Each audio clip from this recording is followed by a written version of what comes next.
Alright, welcome back to the channel and welcome back to American Truck Simulator. Today we are looking at a new trailer to the channel. It is the 50-ton VersaMaxx from Modding 850. We've already seen several trailers from Modding 850 here on the channel, and this is one that I wanted to get to ever since it was released, so we're going to go through it. I'm going to show you all of the different ways that you can modify it, and then we're going to show you the loads. I'll have timestamps down below in the description if you do not want to see the loads because you want to be surprised when you buy it. So that'll be up to you. You can just skip ahead to the next part, and then we will take a drive featuring one of the loads. So let's go ahead and get into it. Alright, so this is what it looks like bare bones as you enter before you do anything. Let's go ahead and take a look at the chain types. For right now, all we have is a single. Not sure if there's an option for a double in the real world, because this is based on a real world trailer, but in any event, just a single. And then we pretty much have the option here with the body. Do we want under cables or not? So there are two different options there, and actually I don't see anything changing. Are the under cables, where would they be? Where would they be? I don't know exactly where the under cables are. I'm not showing them. Doesn't look like anything is changing for me. We have the same option under the chassis, and still nothing changes. I'm not sure exactly where I should be looking, but nothing appears to be changing for me right now, so doesn't really matter. As far as paint jobs, pretty standard. This one doesn't do anything. This one does, and then you can get a metallic on it as well. As far as all of the build options and all of the nodes and the accessories, let's go ahead and take a look at this first one. This first one is just for the ramps here on the side, and we can get them either stock, we can get them painted, which in this case, let me go ahead and get another color going just so we can see some sort of change to it. Alright, let's go back into this. So we can have the ramps be stock, we can have them be painted, or we can have them in aluminum. Those are the options that you have. Then we have a simple set of lights, which is basically just putting, it's probably on 1, 2, 3 lights on each side, a little bit more in the back, or we have the option to put that many lights on it. So whatever you would like to do. Oh, and just to let you know, you have one option. These are just small lights, as we can kind of zoom in there. That's what you'd get all the way down the side, but you can customize them, or you can go with the base side lights. Next option that we have is the VersaMaxx logo, which appears on the side right there. We'll go ahead and leave that on. Now the deck, there's actually quite a few decks here. We have 7 different types. We've got the base deck, and this is what's going to change, is this wood. I'll go through them. Here's number 2, 3, 4, 5, 6, and last one, 7. Which just kind of looks like, is that wood? Maybe it is a wood, or I don't know, is it rubber? I'm not sure. But those are the decks that you get. In terms of the rear ramp, those are the ramps that are happening right here. We can get those in stock, we can get them painted, or we can get them in aluminum. Zip ties, this is kind of cool. And this is where I picked a pretty horrible color for it. Let's go ahead and pick something nice and light. Go ahead and pick something like that, because there's zip ties in here that are holding on to all of these lines, and you can get them in black, you can get them in red, and you can get them in white. Neat little feature there. Haven't really seen that, where you can customize the color of the zip ties. I've seen some trailers where you can customize the color of the lines, but not the zip ties that are holding the lines. So that's definitely unique, something I haven't seen before. Aside from that, we've got obviously tires and rims going on, and in the back we have one node, one where we can go with the base rear lights, and one where we can customize them. And just to let you know, we do have access, if we click on one of these nodes, to the roll-in light pack that's going on here. And obviously you would have way more lights if you have the roll-in truck. Then all this is just a what looks like a small sample of some of the most basic lights that come with that pack. Or you can just get rid of your lights. I think we'll just go with the base for right now. But those are your options. Not incredibly difficult. I would have liked to have seen what I always like to do. I like having some sort of strobes or some beacons on the back. It is kind of meant for like a heavy-duty lowboy, essentially, is what it is. So it would be nice to see some option where we can put in...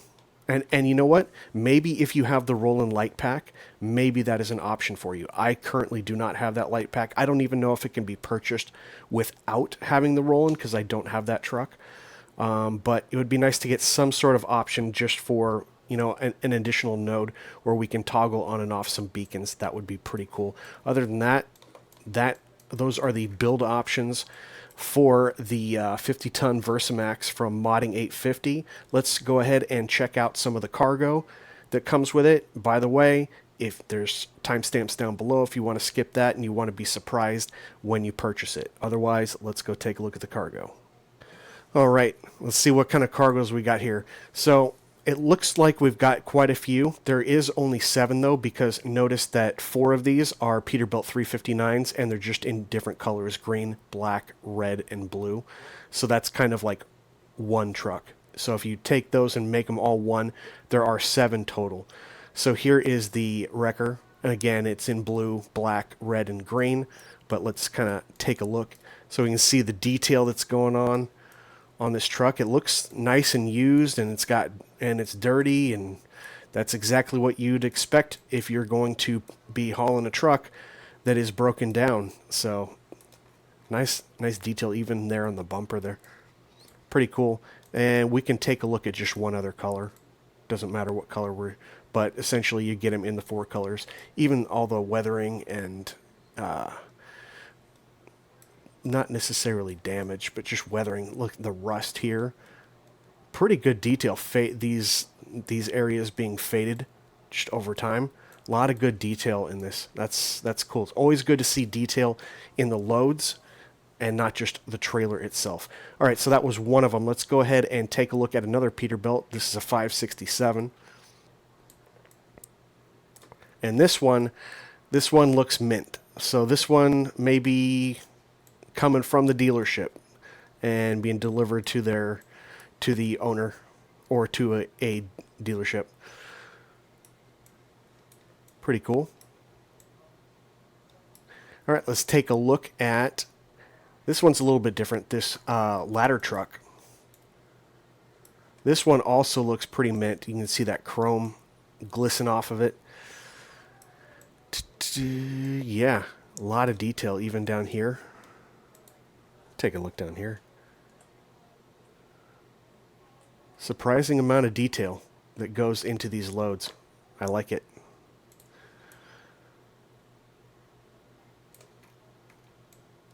All right, let's take a look at another one. So we've done those. We've done the 359. Let's take a look at the Greyhound. That's a really cool bus. A little bit of a throwback bus there, double decker. This one, I guess we'll just RP that it's being overhauled, restored back to new, because there's no way that looks like it's seen even a mile on the road. But pretty cool cargo there.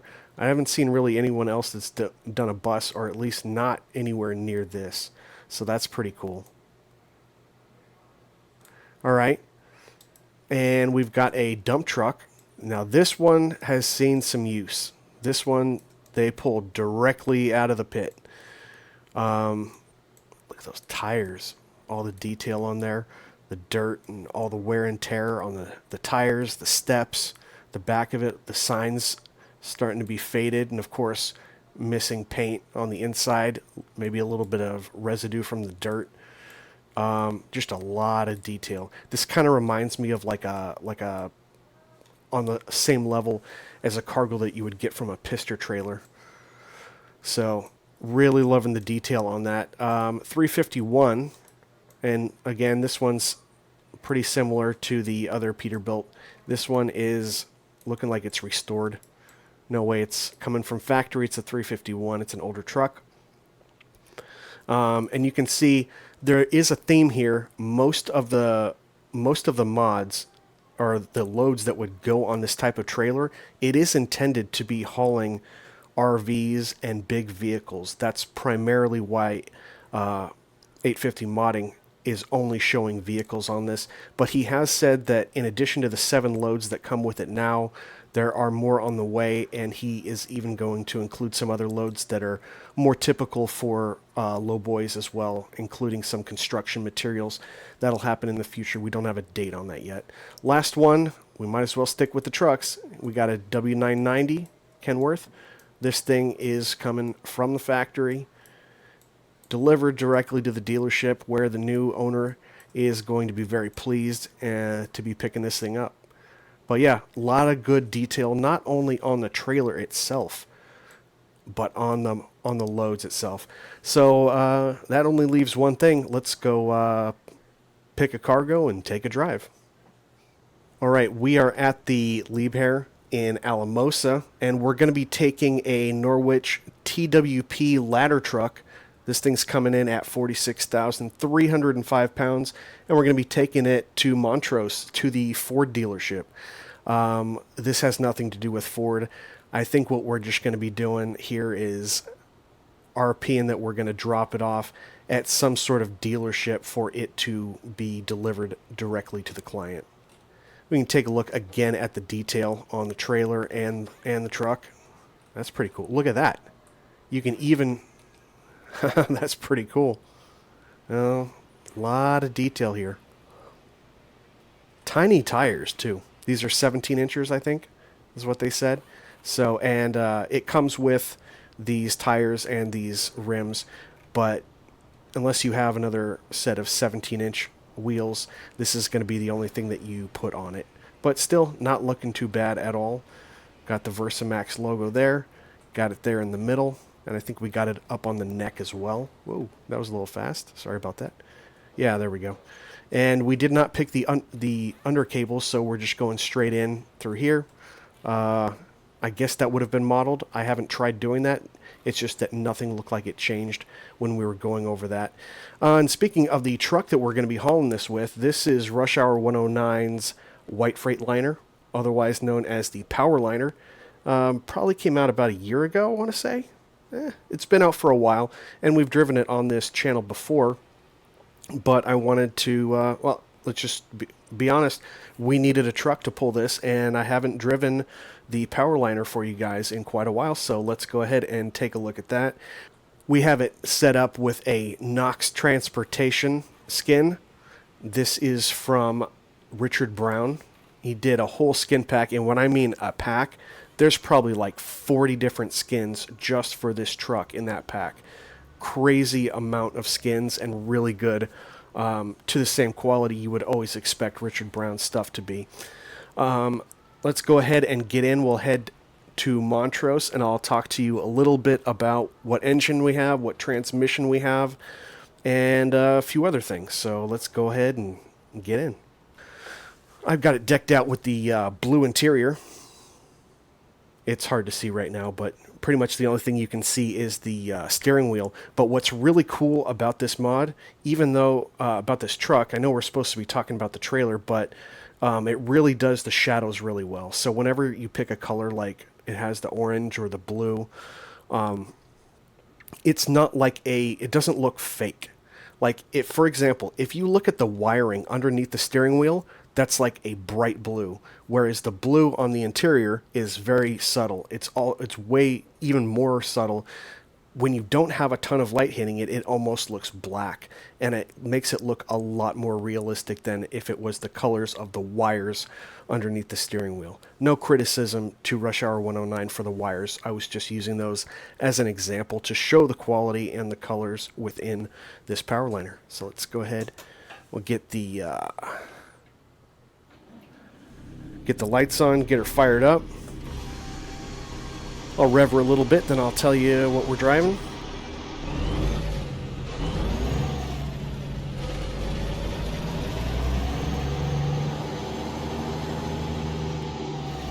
So, this is a 500 horsepower version of the Cummins KTA. This is by David Steele of Steele Productions. I think we may have run this engine in this truck when I did it on the last video, but, you know, one of the things, the marketing for this truck was making room for that, for a big cam, or making room for a KTA, just a bigger, more powerful engine, so I have to go with it. Plus, I haven't run the KTA in quite a bit of time either. Alright, so let's go ahead and get the parking brake off. We'll get the four-ways on. I think we're looking good. We're completely clear, and we'll go ahead and get started. 46,305 pounds. Probably could start out in a deep reduction gear. Speaking of which, this is a 15-speed transmission, and the shift pattern complements of Fury 6. You can get all of his stuff. He's got like 5 or 6 different transmissions at least on the Steam Workshop. I'll have a link down below. In fact, I have a link to his channel in the notable channels section of every video that I do, just because I end up using his transmission so much.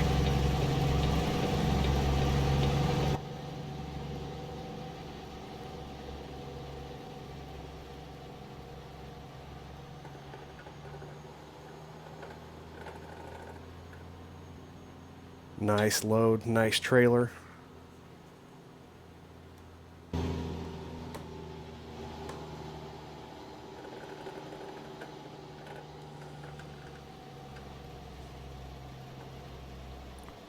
Take it nice and wide. These wheels on the truck, by the way, are Smarties.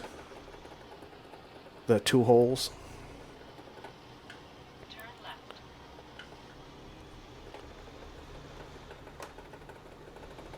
Try to do a little bit more driving outside. We're usually pretty weak at it, but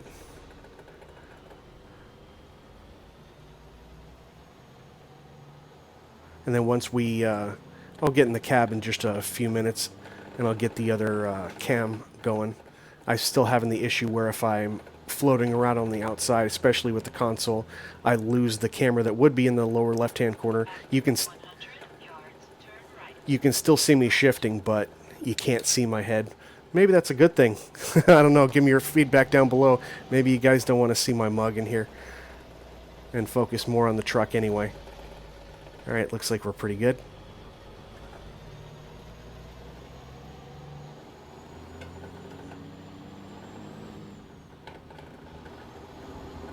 That's a little rough.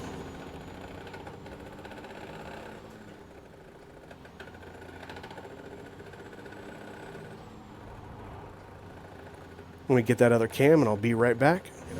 Hop back in here. We still got the windows down. We're going to leave those down for a little bit so you can hear it.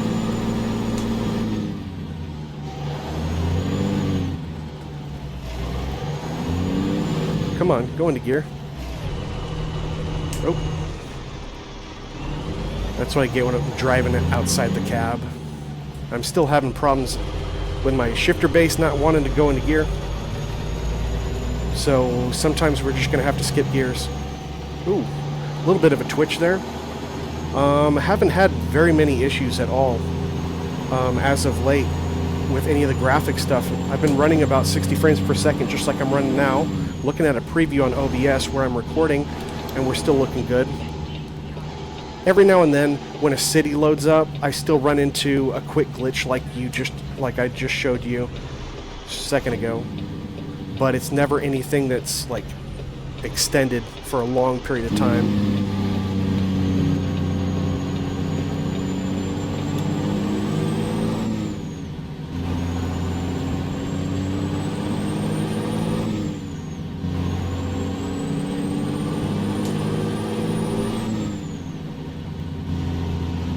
That's about where we'll want to stay, about 25 miles an hour right now.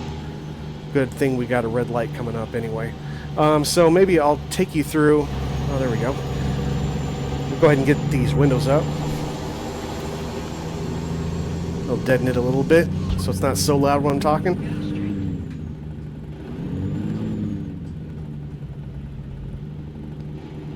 Going a little fast. So I wanted to talk to you guys a little bit about what I'm doing on the graphics side. So I've been doing some testing, and for the most part, I'm actually having some success with running PNG's base, but using a different mod for weather, and it's currently Weather 8K 3.1 version. So that's what you got. Weather 8K is sitting on top of PNG base. So I just took PNG's weather section out of it for the time being. It seems to be working okay. I still have a few more glitches if I'm running particular trucks, especially with Pister's truck. So it's kind of, that example is just, it's just too many things. Like a really, really high quality truck, like that's got so many details on it. This has high quality too and good high resolution, but you don't have all of those options and nodes that go into Pisters. I think that's one of the main reasons why it just kind of pushes it over the top. It's like I can have Pister and PNG, or Pister or PNG, but not both. So anyway, this is 8K weather with PNG's base, and it seems to be running just fine. Oh, I think I'm in the wrong gear. There we go.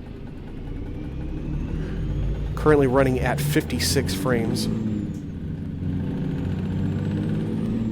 Gotta get over.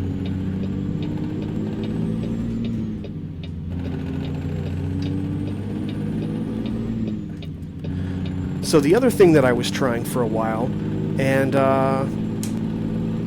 was having some issues on some trucks, but not on others. It was a little inconsistent, so I just decided to take it out of the mix. I was running, I was trying to run PNG base and 8K weather just like I am now, but then I tried to run it with Grimes Summer mod, and that seemed to be a little bit too much for it, or there's some sort of conflict with it. And I do remember, I know because people have been saying that they're trying to throw together Grimes stuff with other stuff, and if I remember correctly, I think Grimes specifically says it does not work with other graphics engines, so I think that could be the limitation right there, rather than like there's some sort of conflict and they can't be done together with other like PNG or JBX or stuff like that. So I took that out, and the whole reason why I was using Grimes Summer mod was I wasn't using PNG at all for a while. I just had like Realistic Roads, the free mod from the Steam shop,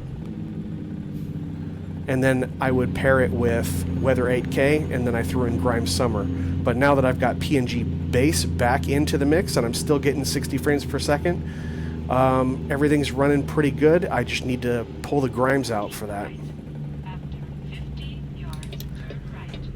So that's kind of where we're sitting in terms of all the graphic stuff. I also have Zeemods pretty much in every profile.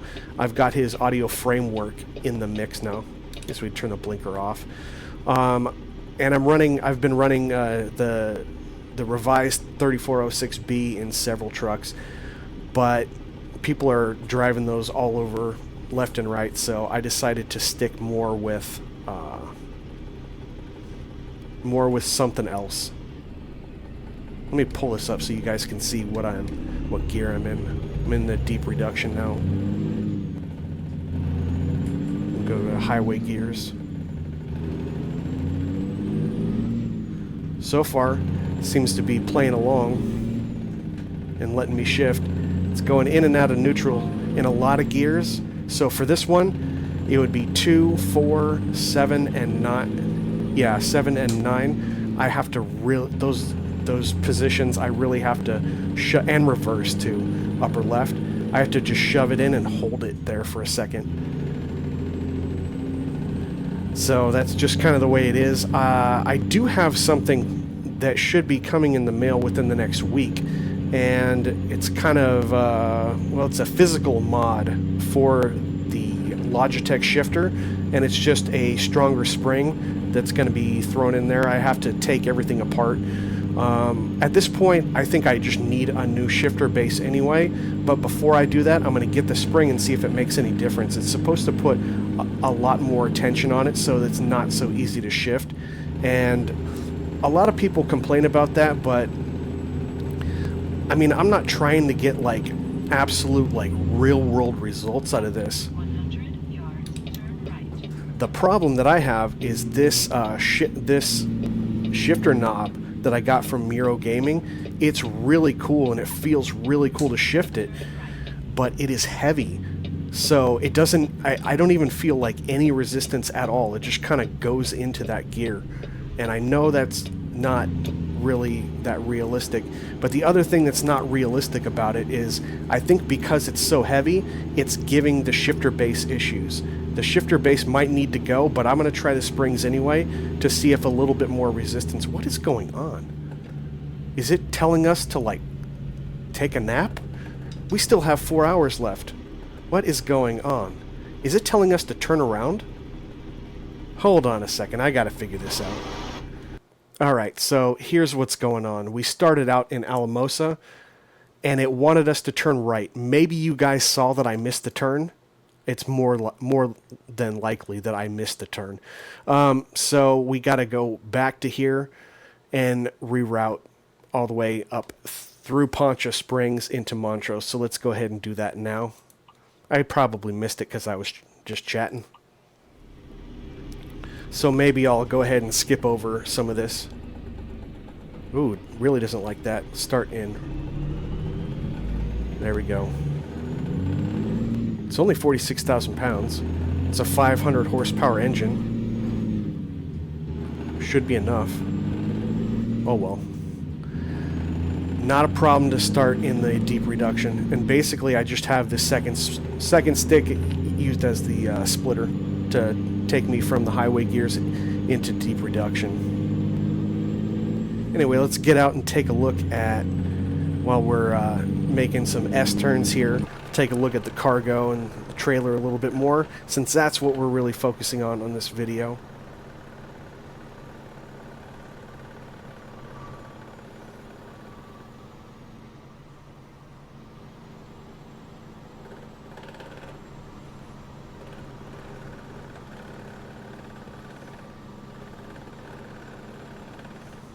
Well, that's a good detail there. Go ahead and throw up the map, so I know we're about to turn pretty quick here. Keep left. After 50 yards, turn left.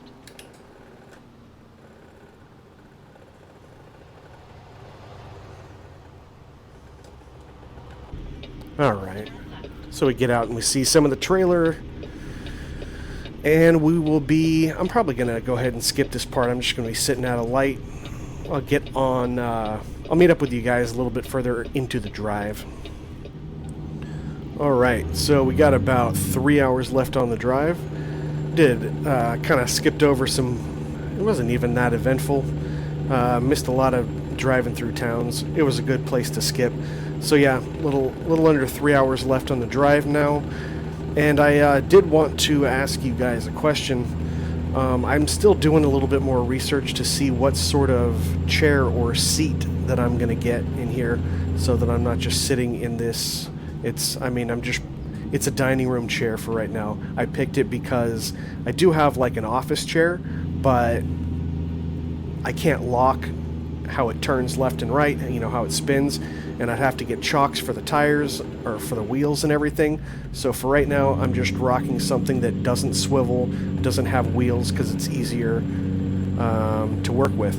But eventually I want to get some sort of seat or gaming chair or something, and I need to know what you guys recommend. Here is my situation.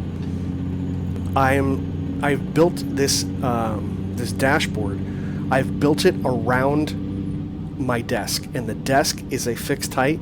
So as I've been looking at different gaming chairs and just seats in general, Obviously, if I just buy like a seat, I have to have a frame that goes on top of it. And, you know, just kind of looking at, I'd like it to be about the same height that I have it now. And the seat ends up being about 17, 18 inches off of the ground. And for the most part, when you look at seats, they, if they have any sort of base that they go in, it's probably like 4 to 6 inches or something like that. So I don't know if I should be going that route or I should be going with like a gaming chair. If I go with a gaming chair, then I've got to get shocks to lock the wheels. I have to find one that doesn't, that where I can lock the swivel on it. It has to have enough of a good range of height adjustment. It doesn't need to have like heat and cool and fans and lumbar support. Maybe lumbar support wouldn't be bad. But I'm not looking for those sorts of like options. I'm just looking for something where the swivel in the chair can be locked. Obviously, I can get shocks for the wheels. Other than that, a little bit of height adjustment, and it wouldn't be bad if it was somewhat comfortable. But no additional features like that, like heat and massage and all that kind of stuff. That's not necessary. So which route should I go down? Oh, the other thing that I need, obviously, a lot of gaming chairs, they have different locations for the armrests, but I like the way I'm shifting because I have a twin stick set up. This stick is pretty much shifted into my leg in the lower left-hand corner, and as a result of that, I can't have an armrest here. That's why I'm thinking like originally that I was going to get a seat, like an actual truck seat, because like I need to be able to pick up the armrest, like fold it up. Are there any sort of gaming chairs where the armrest itself folds up or it folds out or anything like that, where I can get it out of the way, so if I'm cruising at highway speed, then I can go ahead and just put the armrest up, but for the rest of the time I can fold it out of the way so I can shift. So any ideas from you guys? I've done a little bit more research on it. Still kind of bitter from being burned by that guy on Facebook who basically just stole all my money. Can't believe I fell for that scam. Oh well. Is what it is. I need feedback and help from you guys to figure out what sort of options are out there. I know I'm probably going to have to end up rigging something. Am I going to have to build my own stand? Is it okay out of wood? I don't have the access or the knowledge to weld, so it seems like a lot of DIYers who are building their own stuff like already know how to do, are like proficient with electronics, and they're either electricians or they're carpenters or something.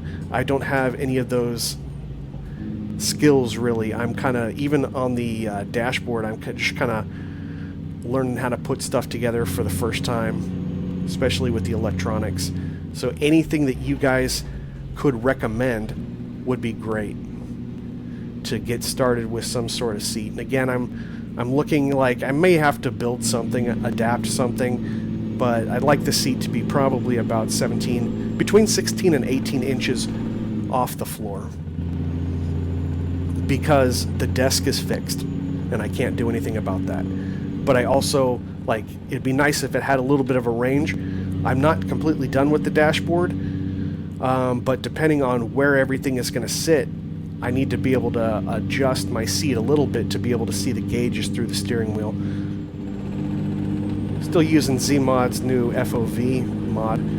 Just looks so much different in the mirror. You can actually see it. It definitely helps for parking. It doesn't look like the building is 100 yards away anymore.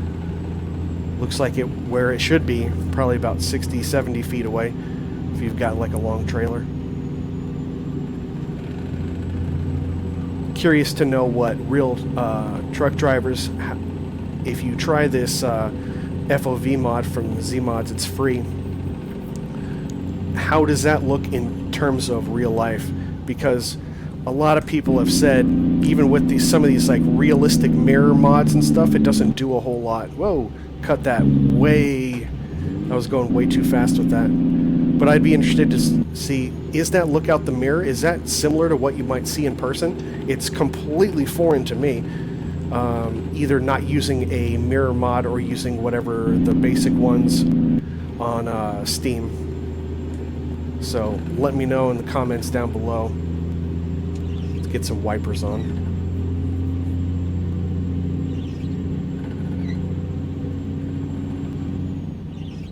All right, down to 35.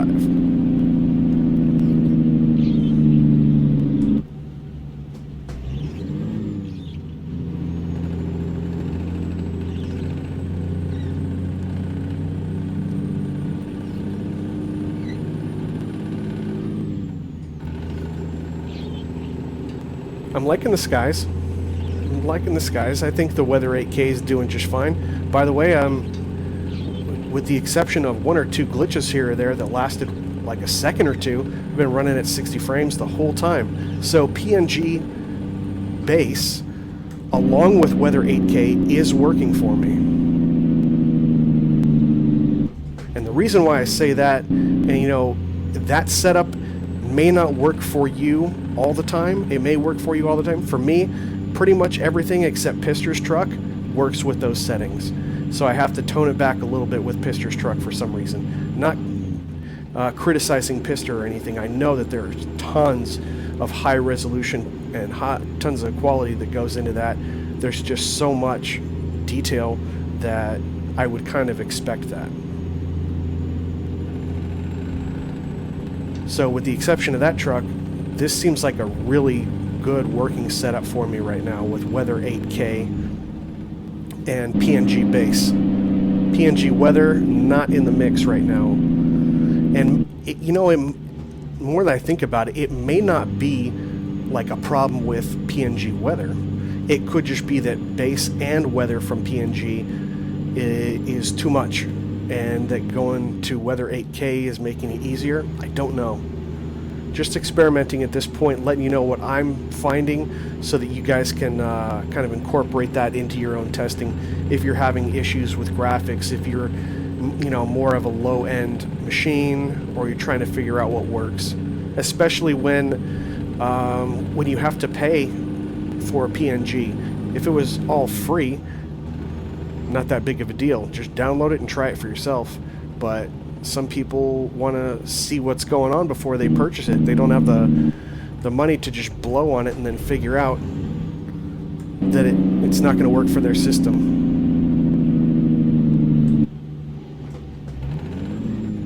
And to slow way down for that turn.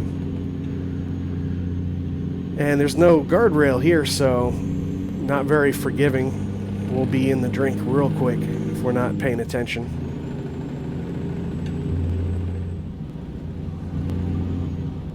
You can hear the wind noise.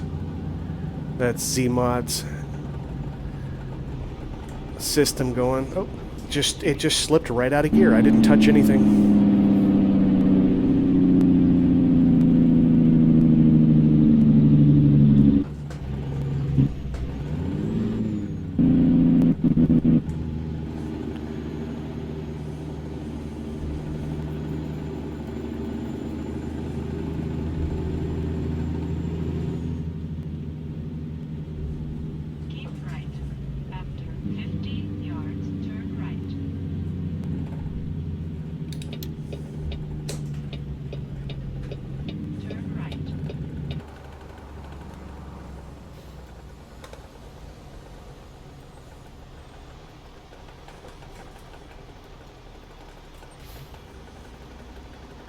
Decided to go with blue lights on the front for this build. I rarely ever do that. I usually am pretty boring, keep it at orange, but it was meant to try to mix with that that blue stripe.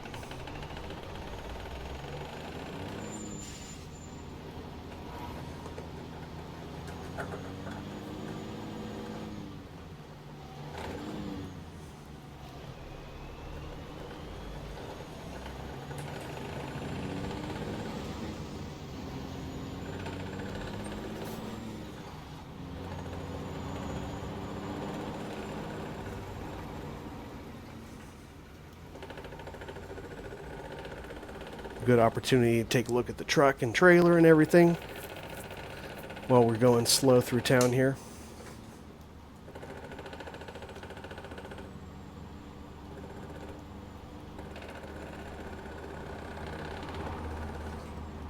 Probably get one more shift out of it before we get to stop at this light.